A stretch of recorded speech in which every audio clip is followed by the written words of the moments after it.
All right, today we'll be adjusting valves on a Honda Foreman 450, and this is the S model. The ES and the S are the exact same as far as adjusting valves.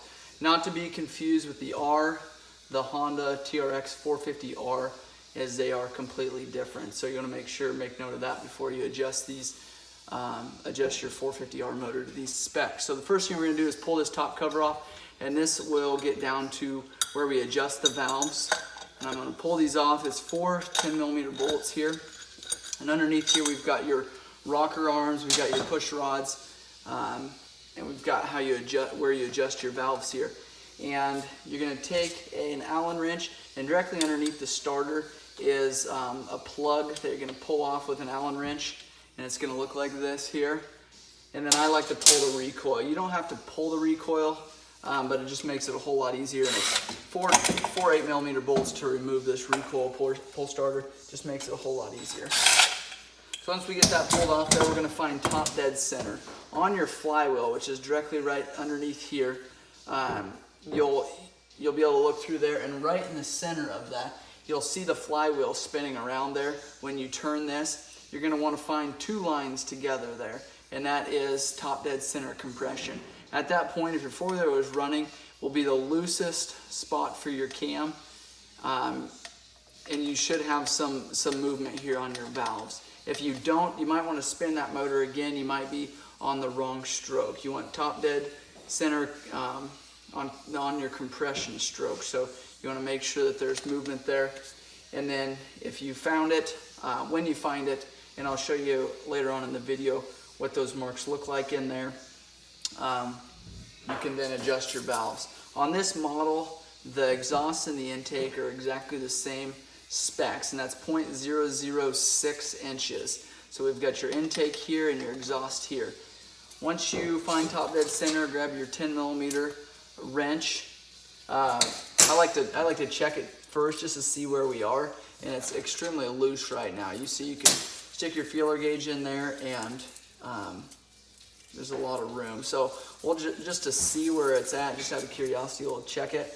And even 11 is 0.011 is extremely loose. So we're not going to keep on checking here. But it's 0.014 is what it's at right now. So it's extremely loose. More than likely they had quite a bit of valve noise when they were riding this four-wheeler. So to loosen then, or to tighten these adjusters, go ahead and loosen your 10mm lock nut. And I take and spin my adjuster screw down. Then I put my 0.006 feeler gauge in there, and I just screw it down right on top of my feeler gauge. When you get to that point, I like to take my hand off of there so you're not putting any weight down, and you can pull your feeler gauge back and forth, and there's a little bit of drag there. A good way to check it is to stick the next size bigger in there. If it fits, then you've obviously need to tighten it up. But you just want to make sure there's a little bit of drag, but you get too much where you can't pull your feeler gauge in and out very well, and you've got too much. So once we got it there, I like to leave my screwdriver in there when I tighten this down, and that just kind of keeps it from moving. Sometimes I'll even leave my feeler gauge in there, then I take and check it again. So I got a little bit of drag there, but not too much. So that's exactly where we need to be. You're gonna make sure your lock nut is tightened down, then you can go on to your exhaust.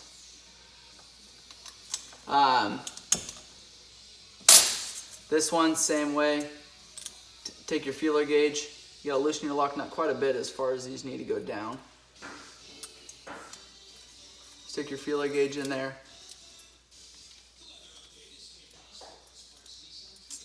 Then take your 10mm and snug it up. And then again, put it in there, make sure there's a little bit of drag, and you're all set.